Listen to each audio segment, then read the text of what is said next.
Je n'oublierai jamais cette nuit-là. La porte claqua derrière moi avec une violence qui résonna dans tout l'immeuble haussmannien. Et je descendis les escaliers en courant, les larmes brouillant les lumières des réverbères parisiens. « Tu n'es rien sans moi », hurlait encore la voix de ma mère depuis l'appartement du 5e étage. Rien. C'était exactement ce que je me sentais être.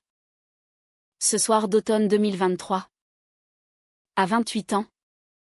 En rompant enfin avec elle. Je m'appelais Jade.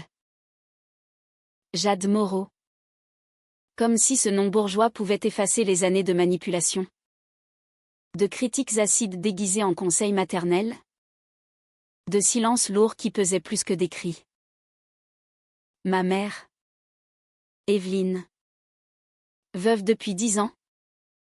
Avait fait de moi son unique projet de vie. Elle décidait de mes études. De mes amis.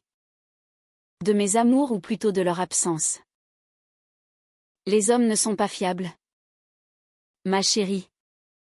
Mais moi je serai toujours là. Toujours là pour me rappeler que j'étais trop sensible. Trop rêveuse. Pas assez ambitieuse. Toujours là pour me couper les ailes. Ce soir-là.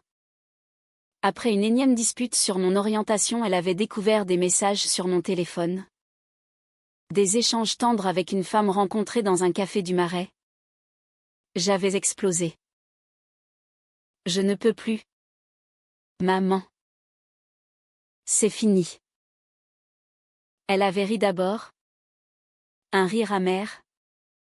Puis pleuré. Puis menacé de se faire du mal si je partais. Le même schéma depuis l'adolescence. Mais cette fois. J'avais tenu bon. J'avais pris mon sac. Mes clés. Et je m'étais enfuie dans la nuit parisienne. Le cœur battant comme si je venais de commettre un crime. Je marchais longtemps le long de la Seine. Le vent froid fouettant mon visage. Paris était magnifique en cette saison. Avec ses feuilles rouges tombant des platanes. Ses ponts illuminés jetant des reflets dorés sur l'eau noire. Mais je me sentais vide. Coupable. Comment pouvait-on rompre avec sa propre mère? Était-ce de l'égoïsme? Ou enfin du courage? J'errais jusqu'à l'aube. Dormant à peine sur un banc du jardin des Tuileries. Enveloppé dans mon manteau. Le lendemain. Épuisé. Je pris rendez-vous avec une psychologue recommandée par une amie. Salomé Valenti. Le nom sonnait italien. Élégant. Comme un vin toscan. Son cabinet était dans le 7e arrondissement. Rue de l'Université. Un immeuble discret avec une plaque en laiton. J'arrivais en avance. Nerveuse. Les mains tremblantes. Quand elle ouvrit la porte, je fus frappée par sa présence. 35 ans environ. Cheveux noirs court coiffés avec une sophistication naturelle. Yeux bruns profonds qui semblaient tout comprendre sans juger. Elle portait une chemise blanche impeccable. Un pantalon tailleur. Et un sourire doux qui contrastait avec la fermeté de son regard. Entrez. Jade. Asseyez-vous. Sa voix était chaude. Posée. Avec cet accent parisien raffiné qui rendait chaque mot précis. Je m'assis sur le fauteuil en cuir. Face à elle. La pièce était calme. Baignée d'une lumière tamisée. Avec des livres de psychologie alignés sur les étagères et un vase de lys blanc sur le bureau. Je parlais pendant 1 heure. Tout sortit, l'enfance étouffante. Les reproches constants.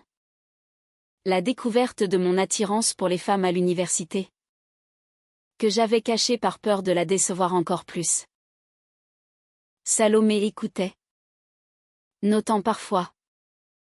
Posant des questions précises qui me faisaient creuser plus profond. Comment vous sentez-vous quand elle vous dit que vous êtes rien sans elle, demanda-t-elle. Je pleurais. Pour la première fois. Quelqu'un validait ma douleur sans la minimiser.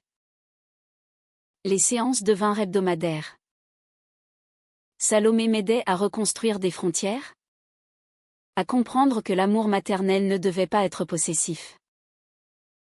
Elle était professionnelle, distante juste ce qu'il fallait, mais il y avait dans ses yeux une empathie qui me touchait au plus profond. Je commençais à guérir, à respirer. Un soir, après une séance particulièrement intense où j'avais avoué ma solitude affective, elle me dit, « Jade, vous êtes forte. Vous méritez d'être aimée pour qui vous êtes vraiment. » Nos regards se croisèrent un instant de trop. Je rougis. Baissai les yeux. Était-ce mon imagination? Les mois passèrent. J'avançai. Je coupais les ponts avec ma mère, qui alternait appels larmoyants et messages rageurs. Je sortis plus, fréquentais des bars du Marais, mais rien ne durait. Mon cœur, je le savais confusément, était ailleurs. C'était en avril, sous une pluie fine qui rendait Paris encore plus romantique. La séance s'était terminée, mais je restais assise, incapable de partir. Salomé. Je ne sais pas comment dire ça. Elle leva les yeux de ses notes. Dites-le. Je crois que je suis tombée amoureuse de vous. Le silence fut assourdissant. Son visage pâlit légèrement. Mais elle ne détourna pas le regard. Jade.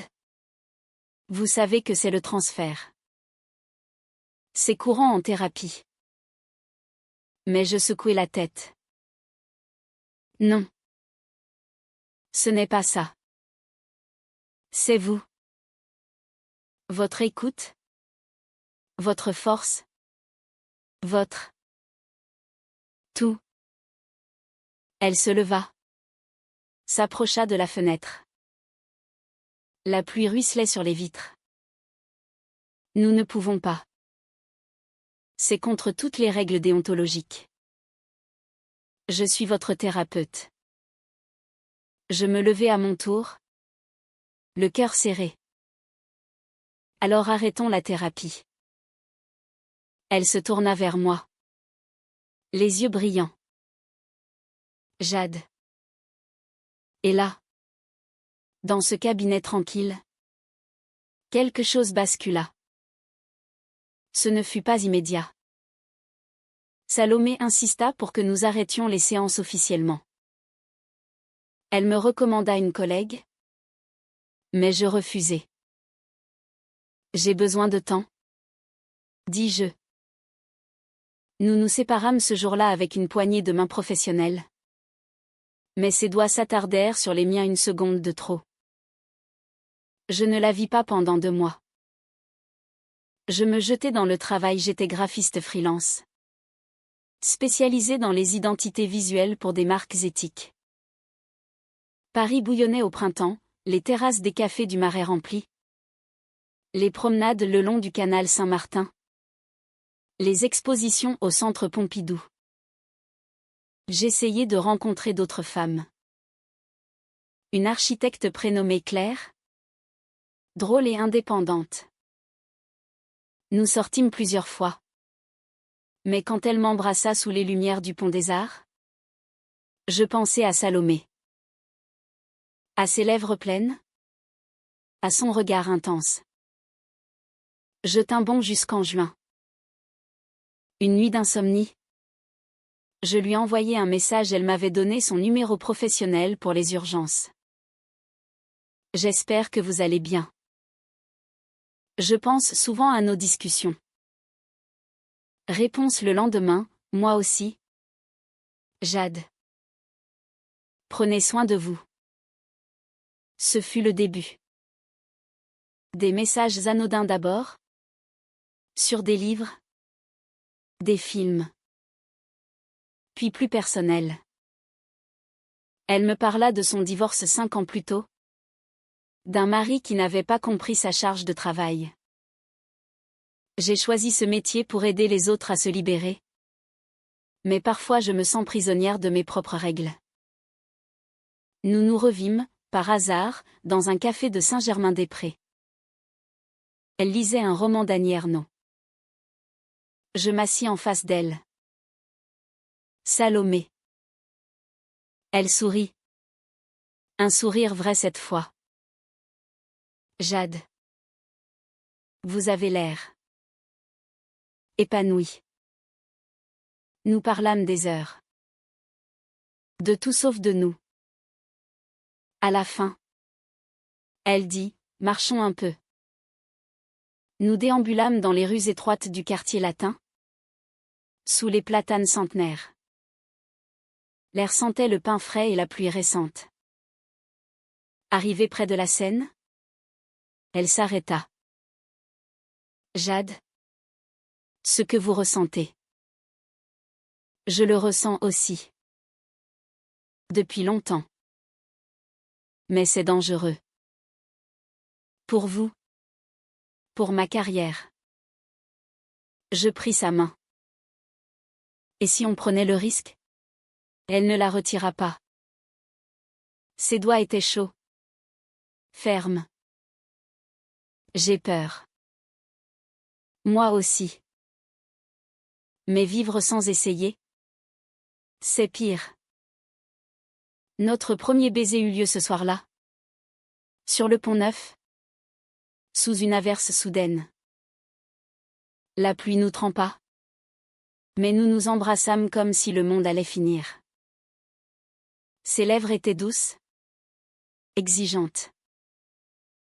Je sentis son corps trembler contre le mien. Paris autour de nous disparut, les touristes. Les lumières. Les klaxons. Il n'y avait que nous. Après cela, tout s'accéléra. Nous nous vîmes en secret. Des dîners dans des restaurants discrets du 11e. Des promenades nocturnes à Montmartre. Des nuits dans son appartement du 16e. Avec vue sur la tour Eiffel scintillante. Salomé était passionnée. Attentive. Comme dans ses séances mais sans le filtre professionnel. Elle me faisait rire avec ses anecdotes sur ses patients anonymes. Me consolait quand ma mère tentait encore de me contacter. Elle m'a écrit une lettre. Dis-je un soir. Blotti contre elle. Elle dit qu'elle est malade. Que c'est ma faute. Salomé caressa mes cheveux. C'est de la manipulation? Jade. Vous le savez maintenant. Oui. Je le savais. Grâce à elle, j'avais appris à dire non. À me protéger. Mais il y avait des ombres. Salomé était tourmentée par la déontologie. Si quelqu'un l'apprend, je peux perdre mon agrément. Les psychologues ne peuvent pas avoir de relation avec d'anciennes patientes. Pas avant des années. Parfois jamais. Alors soyons discrètes? Répondais-je. L'été passa dans une bulle de bonheur fragile. Nous partîmes même un week-end à Lyon. Sa ville natale. Nous marchâmes dans le vieux Lyon. Mangeâmes dans une bouchon traditionnelle. Fîmes l'amour dans une chambre d'hôtel donnant sur la Saône. Elle me parla de son enfance. D'une mère absente? D'un père sévère. C'est pour ça que je comprends ta douleur? Murmura-t-elle. À notre retour, les fissures apparurent. Ma mère intensifia ses appels. Puis un jour, elle débarqua chez moi. Elle avait gardé une clé de secours. Elle fouilla mes affaires.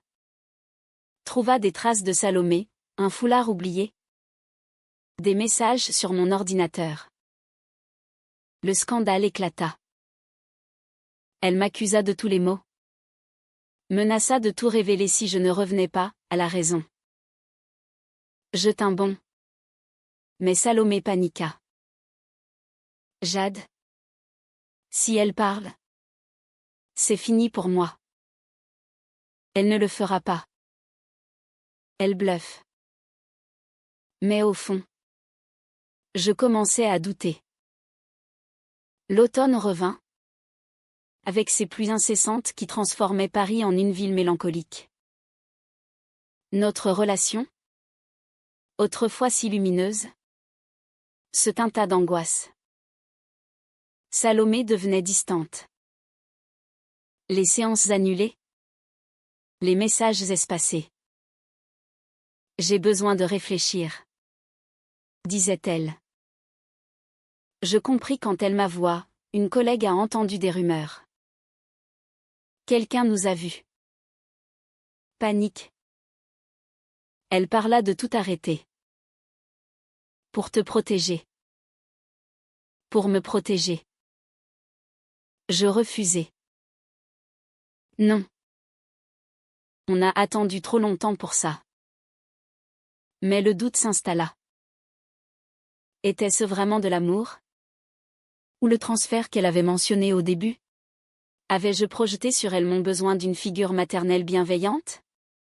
Ma mère, sentant ma vulnérabilité, redoubla d'efforts. Elle m'envoya des photos d'enfance, des lettres larmoyantes. Reviens, ma chérie.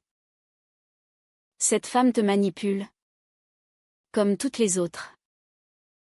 Un soir, après une dispute avec Salomé, elle voulait prendre de la distance. J'allais voir ma mère. Erreur fatale. Elle m'accueillit les bras ouverts, me prépara un dîner comme autrefois. Tu vois, je ne te veux que du bien. Alcool aidant, je craquai. Je lui parlais de Salomé. Pas tout, mais assez. C'est ma thérapeute. C'était. Son visage se durcit. Ta thérapeute? Cette salope profite de ta faiblesse. Je vais la dénoncer. Au Conseil de l'Ordre. Elle perdra tout. Je partis en claquant la porte. Mais le mal était fait. Le lendemain, Salomé reçut une lettre anonyme de ma mère, évidemment détaillant notre relation. Elle m'appela. La voix brisée. Jade. Comment as-tu pu? Je n'ai pas. Elle m'a piégée. Mais le doute était là. Elle rompit. C'est trop. Je ne peux plus. Je sombrai. Les nuits blanches. Les crises d'angoisse. Paris, autrefois complice, devint hostile. Les ponts me rappelaient nos baisers. Les cafés nos rires. Je tentais de la reconquérir. Des lettres. Des fleurs livrées à son cabinet. Elle ne répondit pas. Puis le coup de grâce, une plainte déposée au conseil de déontologie. Salomé risquait une suspension. Je me sentais responsable. Coupable. J'allais la voir une dernière fois. Devant son immeuble. Sous la pluie comme notre premier baiser. Salomé. Je t'en supplie. Laisse-moi réparer. Elle descendit. Les yeux rougis. Jade. Tu ne comprends pas. Ce n'est pas seulement la plainte. C'est nous. J'ai transgressé toutes mes règles. Je me suis perdue. Mais on s'aime. Elle secoua la tête. L'amour ne suffit pas toujours. Pas quand il détruit. Elle partit. Je restai sous la pluie. Le cœur en miettes. Ma mère triompha. Tu vois. Elle t'a abandonné. Comme je te l'avais dit. Je coupais définitivement les ponts. Changement de numéro. Déménagement dans un petit appartement à Belleville. Seule. Je recommençai la thérapie avec une autre psychologue cette fois. J'appris à pardonner. À moi d'abord. Les mois passèrent. J'appris que Salomé avait été suspendue 6 mois. Elle avait déménagé à Marseille, disait-on. Je pensais à elle tous les jours.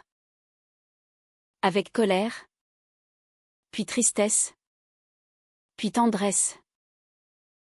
L'hiver s'installa. Froid et gris. Paris sous la neige rare. Les toits blanchis. Les rues glissantes. Je travaillais beaucoup. Voyais des amis.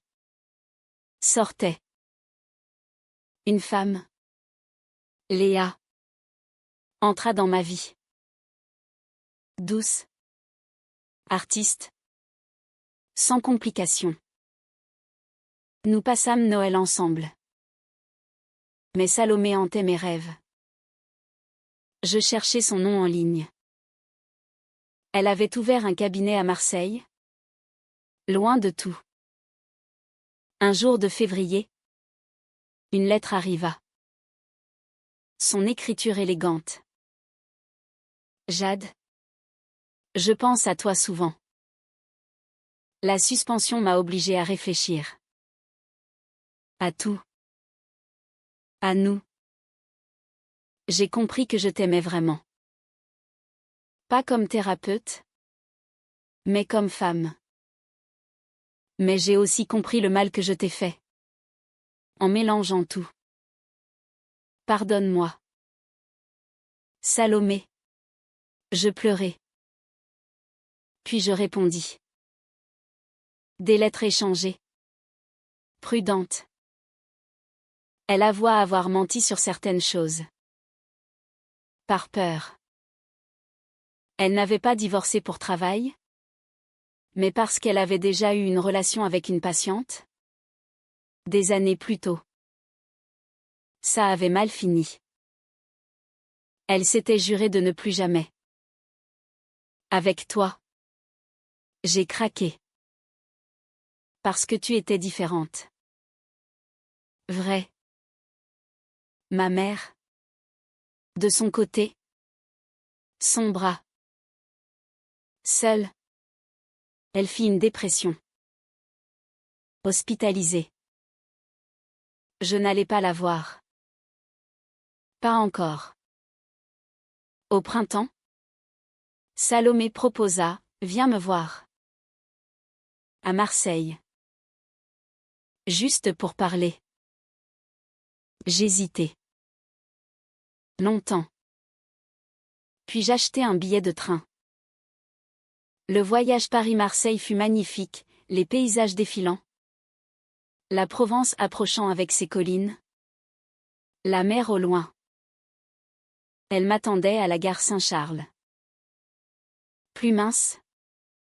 Les cheveux un peu plus longs. Mais toujours ce regard. Nous marchâmes le long du vieux port. L'air salin. Les bateaux. Les cris des mouettes. Jade. Je ne sais pas si on peut recommencer. Mais je ne veux plus fuir. Je pris sa main. Moi non plus. Nous parlâmes des heures. Des erreurs. Des peurs. Des regrets. Elle avait suivi une supervision. Compris ses failles. J'étais attirée par ton vulnérabilité. C'était malsain au début. Mais ça s'est transformé en amour vrai. Je hochai la tête. Moi. J'ai confondu sauvetage et amour. Mais maintenant, je suis debout seul. Nous décidâmes d'essayer. Lentement. Sans pression. L'année suivante fut celle de la reconstruction. Je déménageai partiellement à Marseille, gardant un pied-à-terre à Paris pour le travail. Salomé et moi apprîmes à nous aimer sans rôle prédéfini. Également. Vulnérable. Ma mère sortit de l'hôpital. Elle m'écrivit une lettre d'excuse. Sincère. Cette fois. Nous nous revîmes. Pas comme avant. Une relation distante, mais apaisée. Elle accepta, difficilement, mon orientation. Et Salomé. Si elle te rend heureuse, dit-elle un jour, la voix tremblante. Salomé reprit son cabinet, avec plus de prudence. Elle écrivit même un article anonyme sur les transferts amoureux en thérapie. Pour aider ses pairs. Nous voyageâmes. En Italie. En Grèce. Nous apprîmes à vivre le présent. Un soir. Sur la plage du Prado à Marseille. Le soleil couchant rougeoyant sur la Méditerranée. Elle me dit, Jade. Malgré tout le chaos. Je ne regrette rien. Tu m'as sauvé autant que je t'ai aidé.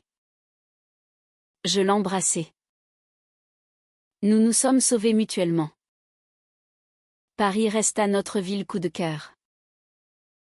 Nous y retournions souvent. Sur ce même pont. Sous la pluie parfois. Pour nous rappeler d'où nous venions. La vie n'est pas un conte de fées. Il y eut des disputes. Des doutes. Mais nous choisîmes. Chaque jour. De rester. L'amour. Le vrai. Naît parfois des interdits. Il guérit les blessures les plus profondes. Il demande du courage. Du pardon. De la patience. Aujourd'hui. À 30 ans. Je suis enfin libre. Aimée pour qui je suis. Une femme qui aime les femmes. Une fille qui a rompu avec le poison du passé. Et Salomé est à mes côtés. Pas comme thérapeute. Comme partenaire. Comme amour. Paris. Marseille. La France entière nous appartient désormais. La pluie tombe parfois. Mais nous dansons dessous.